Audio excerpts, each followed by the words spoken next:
사람은 저마다 역사관을 가지고 있습니다. 즉, 역사를 보는 눈을 가지고 있다는 것입니다. 이 역사의 눈을 가진 그 눈 때문에 그 삶이 어떤 방향으로 살아가느냐는 중요한 결정을 짓게 됩니다.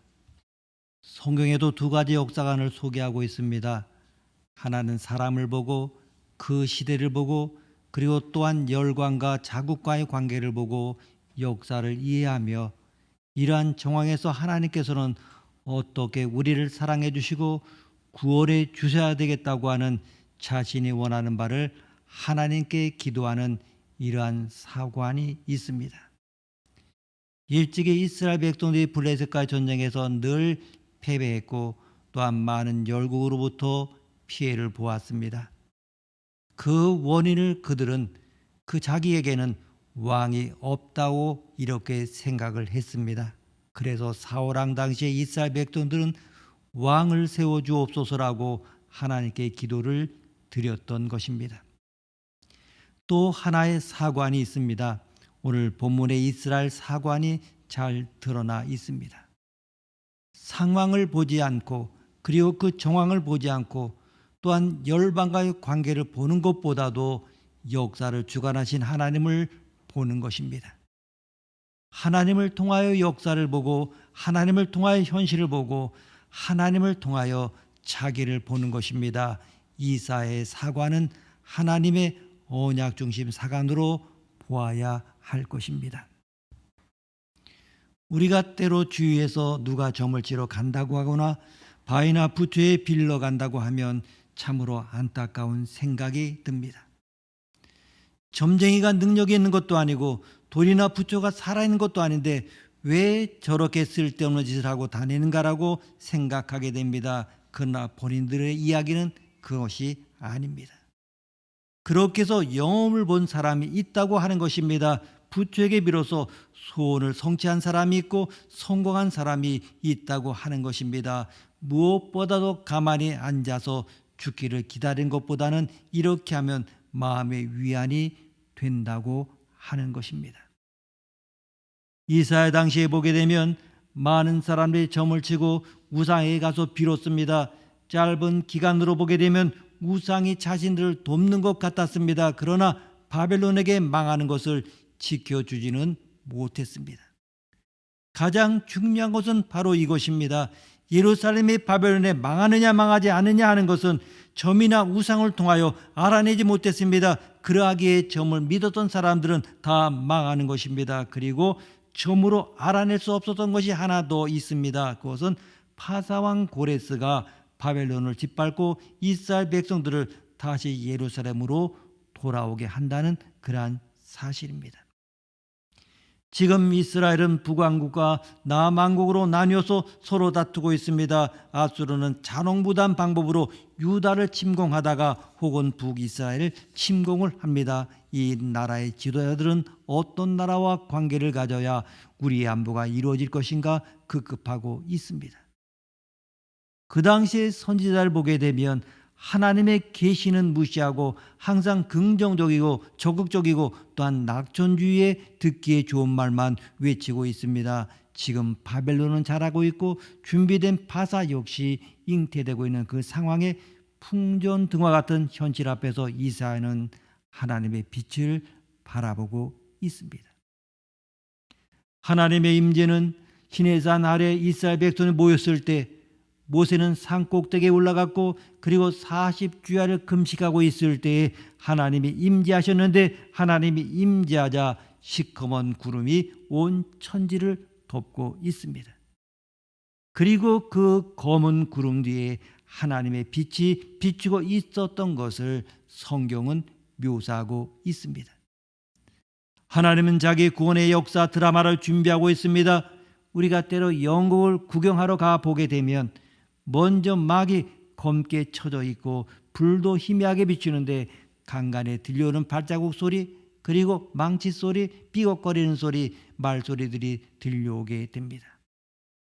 세트를 준비하고 곧 개봉될 여러 가지 준비하는 소리를 들으며 기대에 차서 무대를 향하여 보고 있습니다.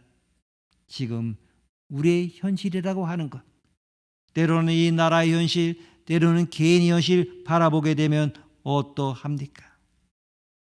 정말 모든 것이 막혀 있는 것 같고 답답함과 미래가 보이지 않는 듯한 차단된 현실 속에 있지만은 이사야는 하나님의 구원의 드라마를 준비하시는 준비에 흘러나오는 소리를 세미한 음성을 듣고 역사를 지금 바라보고 있는 것입니다. 이사야라고 하는 말은 하나님은 구원이시다라고 하는 뜻입니다. 하나님은 어찌하여 구원이시냐? 하나님은 사랑이시기 때문에 우리를 구원하시고 좋아하시는 분이시다. 이것이 바로 이사야라는 말의 뜻입니다. 그리고 또한 이사야는 잘 알고 있습니다. 하나님은 사랑이신데 사랑은 물과 같다라고 잘 이해하고 있습니다.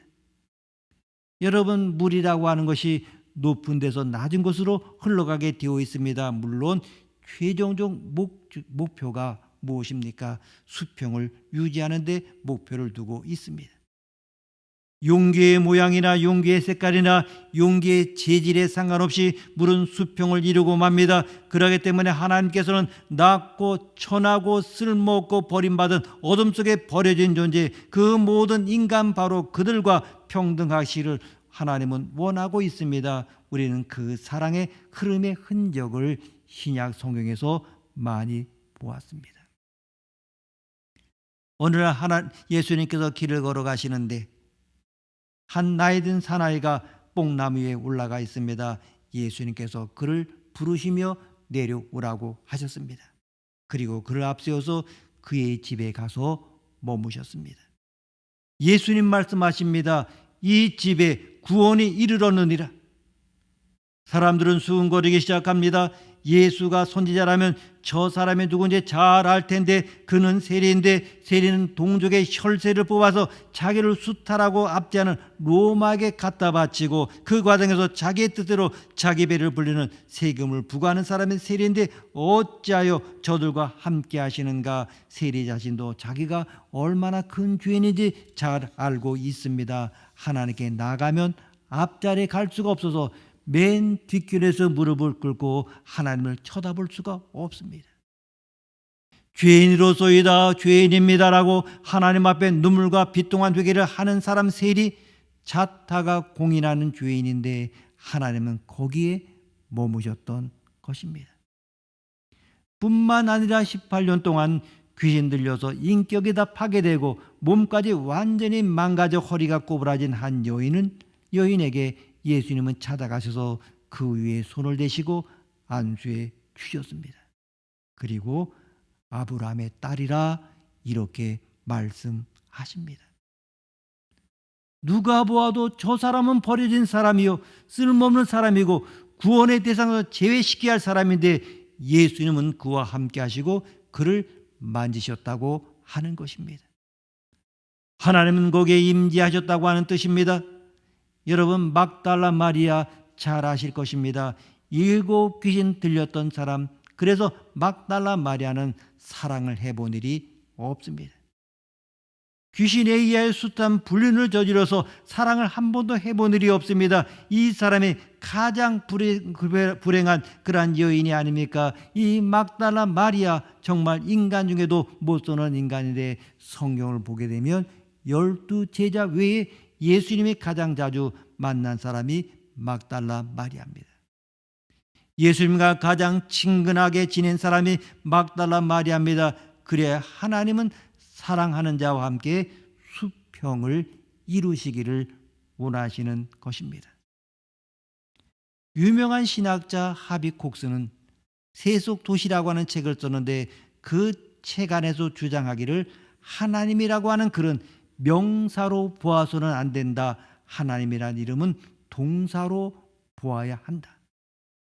하나님은 빈곤과 고난과 타락과 이 엄청난 세속 도시에서 지금도 일하고 계신다라고 했습니다. 하나님께서는 공의와 평화와 사랑을 이루시기 위하여 지금도 세속 도시 안에서 전쟁과 혼란과 시기와 질투와 음란과 그리고 또한 쟁투, 그 안에 하나님은 끊임없는 사랑으로 자기 일을 하십니다. 여러분이 고백하는 하나님은 어떤 하나님이십니까? 또한 하나님은 우리 각자를 잘 알고 계십니다. 14절에 보게 되면 이스라엘을 버러지라 이렇게 말했습니다. 이 버러지라고 하는 말은 히브리 말로 톨라, 이것은 유충 구더기를 말합니다.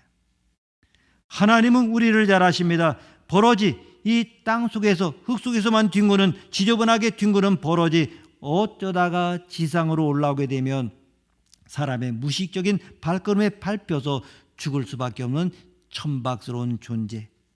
이스라엘아, 나는 너를 잘 안다. 버러지라. 신명기 7장 7절에서는 여호와께서 너희를 기뻐하시고 너희를 택하심은 너희가 다른 민족보다 수요가 많기 때문이 아니라 너희는 오히려 모든 민족 중에 가장 적다 말씀합니다. 내가 너를 잘 안다. 다른 어떤 이와 비교해서 안 됨을 안다. 비교해봤자 너는 나의 사랑의 대상이 될 수도 없고, 비교해봤자 어떤 이보다 나은 점이 하나도 없다. 이렇게 말씀하십니다. 오늘 말씀 시작 8절에 보게 되면 그러나 너는 나의 벗이다. 이렇게 말씀합니다. 나의 벗, 아브라함의 자손아. 이 자손이라고 하는 말은 믿음의 조상 아브라함처럼 믿는 자는 다 아브라함의 자손이 되기 때문에 나 버러지 같은 나에게 하나님 말씀하시기를 너는 나의 벗이라 말씀하십니다. 이 벗이라고 하는 말은 히브리어로 오하비, 이 말의 어근은 아부, 이것은 영어의 러브입니다. 너는 나의 사랑을 나눌 자라는 뜻입니다. 적어도 한국적인 의미에서 벗의 정의는 어깨 동무를 하는 사람입니다. 여러분, 어깨 동무하고 들로산으로 다녀보셨습니까? 하나님이 낮아지셔서 아브라함의 자손과 평등하게 되어졌다고 하는 것입니다. 하나님은 우리의 벗, 하나님은 우리와 어깨를 나란히 하시고 우리의 삶 속에 역사하시는 것입니다. 나의 문제가 이제는 나의 문제가 아닙니다. 나의 벗이 나와 함께 어깨 동무를 함으로 이제 나의 문제는 하나님의 문제가 되었습니다. 이 민족의 문제는 이 민족의 문제가 아닙니다. 하나님께서 나의 벗이 되었으므로, 우리의 벗이 되었음에 이 민족의 문제는 하나님의 문제가 되었습니다. 그러기 때문에 하나님 말씀하십니다. 10절에 두려워 말라, 내가 너와 함께함이라 말씀하십니다. 내가 잘 알고 있다. 너는 버러지 같다. 너의 지금의 상황을 내가 잘 알고 있다. 풍전등화 같다. 내적이고 외적이고 수많은 문제 중에 너는 처해 있다. 그러나 나는 너를 나의 벗으로 삼는다. 그러하기 때문에 너는 나의 벗이다. 이렇게 말씀하십니다. 또한 보게 되면 나의 종 너 이스라엘아 그랬습니다. 여러분, 종은 비천합니다. 종은 주권이 없습니다. 종은 주인의 절대 소유가 됩니다. 그러나 종에게는 특권이 있습니다. 자기에 관하여나 자기의 관계 중에 관하여 아무런 책임을 지지 않는 특권이 있습니다. 종이 자녀를 낳으면 걱정이 없습니다. 바로 주인이 다 알아서 키워줄 것이니까 종이 병들어도 걱정이 없습니다. 바로 주인이 자기 자산이기 때문에 주인이 잘 낫게 해줄 것입니다. 종이 죽음을 두려워합니까? 죽으면 주인이 잘 갖다 묻어줄 것입니다. 그래서 종은 자기를 책임지지 않는 특권이 있습니다. 그러나 종도 종 나름입니다. 누구의 종이 되느냐 하는 것이 종의 그 위치가 됩니다. 분명 종은 주인을 잘 만나야 합니다. 하나님의 종된 우리, 여러분 어떻습니까? 우리는 아무것도 할 수가 없습니다. 하나님의 다스림 안에 우리는 노예가 된 것입니다. 우리의 주님은 사랑이십니다. 우리는 사랑의 노예입니다. 사랑은 하나님을 사랑하고 내 이웃을 사랑하는 것, 이것이 바로 자유입니다. 우리는 자칫 잘못 오해하면 내가 하고픈 대로 다 하는 것이 자유라 이렇게 생각합니다. 그것이 아니라 하나님을 진실로 사랑하고 내 이웃을 진실로 사랑하는 자가 될 때에 자유로운 자가 되는 것입니다. 하나님의 종이 되었다고 하는 말은 자유자가 되었다는 의미가 부여된 것입니다. 진정한 자유, 이것은 바로 인류의 소망입니다. 또한 8절에서 말씀하는 것은 나의 택한 야곱아, 이렇게 말씀하고 있습니다. 이 택한다고 하는 말에는 일방적인 뜻이 있습니다. 주권적이고 비교하지 않는 의미가 포함되어 있습니다. 우리를 다른 민족과 비교하거나 나를 다른 사람과 비교해서 우월하기 때문에 택했다고 하는 그런 뜻이 아닙니다. 하나님은 일방적으로 상대와 비교하지 않고 우리를 택했다고 하는 뜻입니다. 하나님의 택함, 이것이 바로 우리에게는 큰 은혜가 된 것입니다. 하나님께 택함 받은 이것이 우리에게는 특별한 하나님의 배려가 되는 것입니다. 여러분, 이 야곱이라고 하는 이 호칭에 주의해 보아야 합니다. 이 야곱, 사적인 호칭입니다. 공적인 호칭이 아니라 사적인 호칭입니다. 사적 호칭은 1대1의 관계라는 뜻입니다. 1대1의 관계는 절대적인 관계입니다. 하나님과 야곱아 부르시는 말은 너와 나와 1대의 관계이기 때문에 너는 절대적 존재라고 하는 의미의 호칭이 되는 것입니다. 그리고 10절 말씀에 나는 네 하나님이 됨이라. 여러분, 나의 하나님이 되시는 여호와, 인생을 살면서 이러한 특별한 배려를 어디서 받아보겠습니까? 하나님 말씀은 오늘 말씀에 구속적 사랑이라고 합니다. 구속이라는 말은 값을 치르고 사랑을 이루겠다고 하는 뜻입니다. 하나님께서는 자기의 모든 것을 십자가에 다 지불하고 우리를 사랑하시는 분이라고 하는 것입니다. 그러하기에 이사야는 하나님을 바라보며 시대를 보고 있습니다. 하나님을 바라보며 민족을 봅니다. 하나님을 보고 자기를 봅니다. 그러기 때문에 암울한 미래가 아니라 밝고 찬란한 하나님의 역사의 주관자의 눈빛을 바라보며 역사를 해석하고 소망을 갖는 것입니다. 15절 말씀 우리가 함께 읽겠습니다. 15절입니다. 보라, 내가 너로 이가 날카로운 새 타작기로 삼으리니 내가 산들을 쳐서 부스러기를 만들 것이며 작은 산들을 겨같이 만들 것이라. 그렇습니다. 여러분, 버러지가 이빨이 세면 얼마나 세겠습니까? 그런데 큰 산을 부러뜨리고 부스러기를 만들고 작은 산을 겨같게 한다고 말씀합니다. 이 말씀의 의미가 무엇입니까? 하나님이 우리에게 일방적으로 사랑하실 때 그 은혜를 믿는 믿음을 의미하는 것입니다. 하나님은 나에게 일방적으로 온전한 사랑으로 다가올 때 내가 그 사랑을 받아들이기만 한다면 그것이 나의 강함입니다. 그러하기 때문에 내 앞길을 막는 큰 산과 낮은 산들을 모두 다 능히 이기고 넘어갈 수 있다는 말씀입니다. 여러분, 우리 한국이 우리의 능력으로 역사를 이끌어 간다고 생각하십니까? 1950년 6월 20일 한국 전쟁이 터지자 유엔 안보이사회가 모였는데 그중에 5개국 중에 하필이면 소련 대사가 배가 아파서 그 회의에 참석을 못했습니까? 얼마나 중대한 사안인데 그때 소련 대사가 참석해서 거부권을 행사했더라면 6.25는 전혀 정황이 달라졌을 것입니다. 우리가 우리 힘으로 삽니까? 역사를 정치인이 만들어갑니까? 경제인들이 만들어갑니까? 학자가 만들어갑니까? 종교인들이 만들어갑니까? 100여 년 전에 복음이 이 땅에 떨어지고 이제는 하나님만 붙들고 살 길밖에 없다고 하는 것입니다. 아무리 사방을 돌아본다 할지라도 칠흑 같은 밤이요, 미래가 아무리 보아도 어둡게만 생각이 되더라도 우리는 여호와 하나님을 쳐다보며 여호와 하나님을 인하여 기뻐해야 하는 것입니다. 하나님께서는 하나님의 백성을 향하여 약속하셨습니다. 10절 말씀 우리가 함께 읽습니다. 10절입니다. 두려워하지 말라, 내가 너와 함께함이라. 놀라지 말라, 나는 네 하나님이 됨이라. 내가 너를 굳세게 하리라. 참으로 너를 도와주리라. 참으로 나의 의로운 오른손으로 너를 붙들리라. 아멘.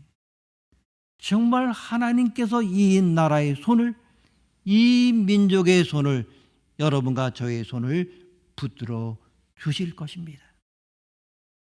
하나님께서 우리와 같이 계시기 때문에 우리는 두려워하지 않습니다. 내가 너와 함께 함이니라. 하나님의 나와 함께 계신지 아닌지 모르고 있는 그 시간에도, 여러분이 잠자고 있는 그 시간에도, 심지어 의심하고 있는 그 시간에도 하나님은 여러분과 함께 계십니다. 놀라지 말라. 나는 네 하나님이 됩니다.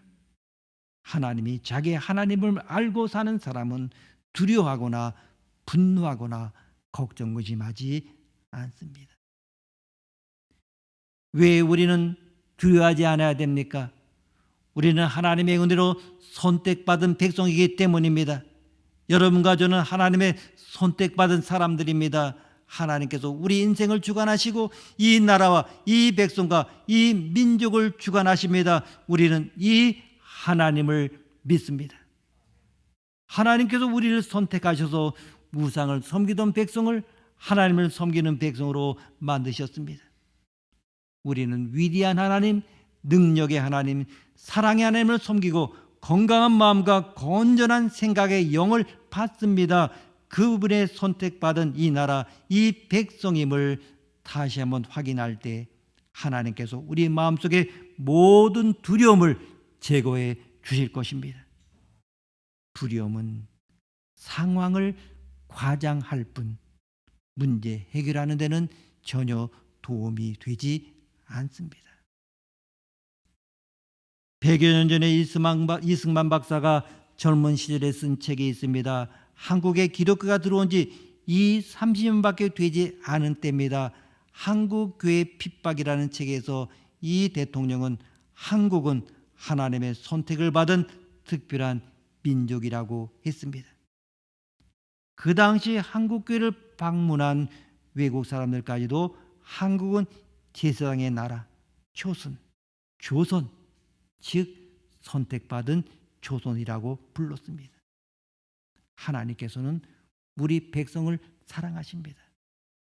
일제 탄압에서 우리를 해방시켜 주시고 처참했던 유교에서 우리를 지켜주셨습니다.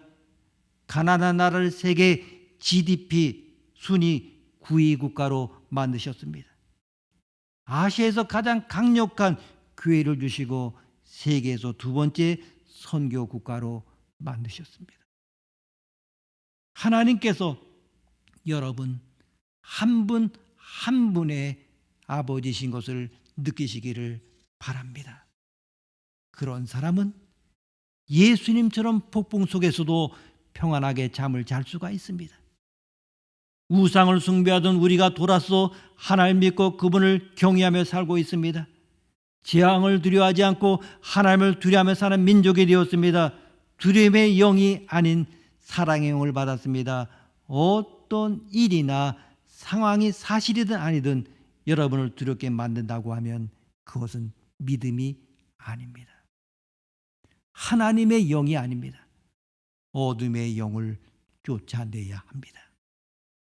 이 땅과 여러분 위에 하나님의 평화와 용기와 건전한 마음과 희망의 영이 임하기를 원합니다. 우리가 오히려 하나님을 두려워하고 의지하면 모든 두려움의 영들은 떠날 것입니다. 보라, 내게 노하는 자들이 수치와 욕을 당할 것이요 너와 다투는 자들이 아무것도 아는 자들이 될 것이다. 바로 이것입니다. 믿음과 용기를 가지고 강한 마음으로 전진하면 모든 두려움의 세력과 나라와 개인의 문제들이 사라질 것입니다.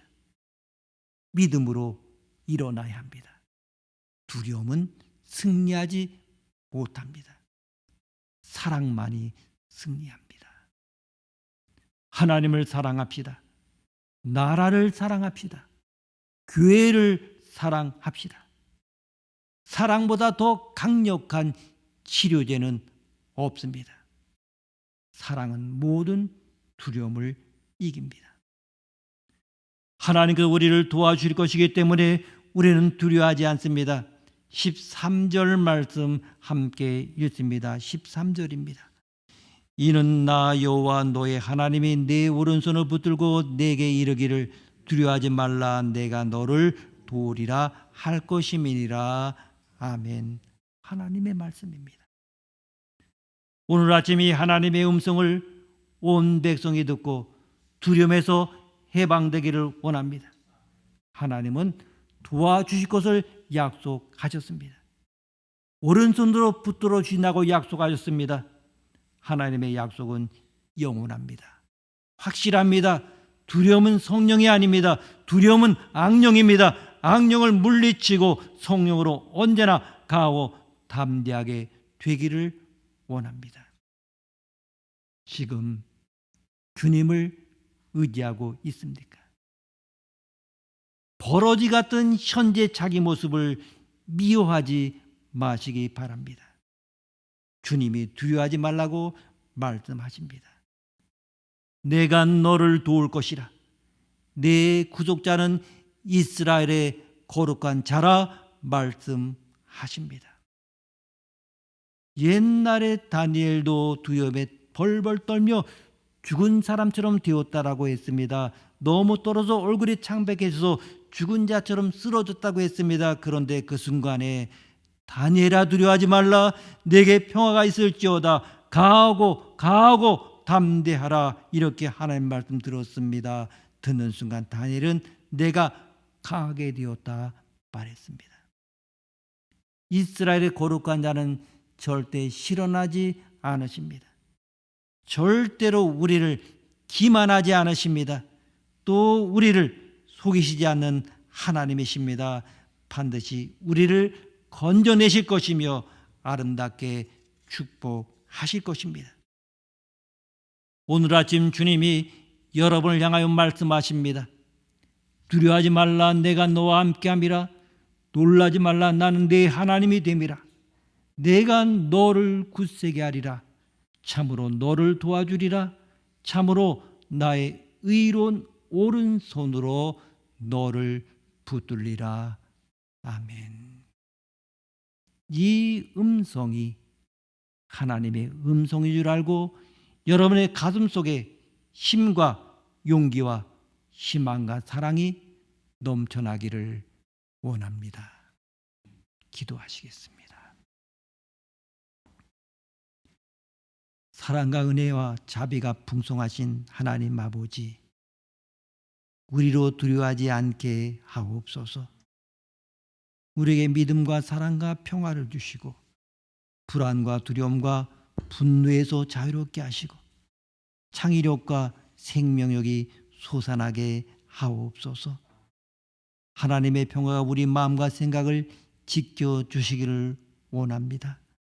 하나님이 우리를 택하시고 부르시고 어떤 절망 가운데서도 우리를 인도하심을 믿습니다. 약속의 말씀 붙잡고 주님만 바라보고 나아가는 저희 모두가 되도록 은혜 내려 주옵소서. 존귀하신 예수님의 이름으로 기도드립니다.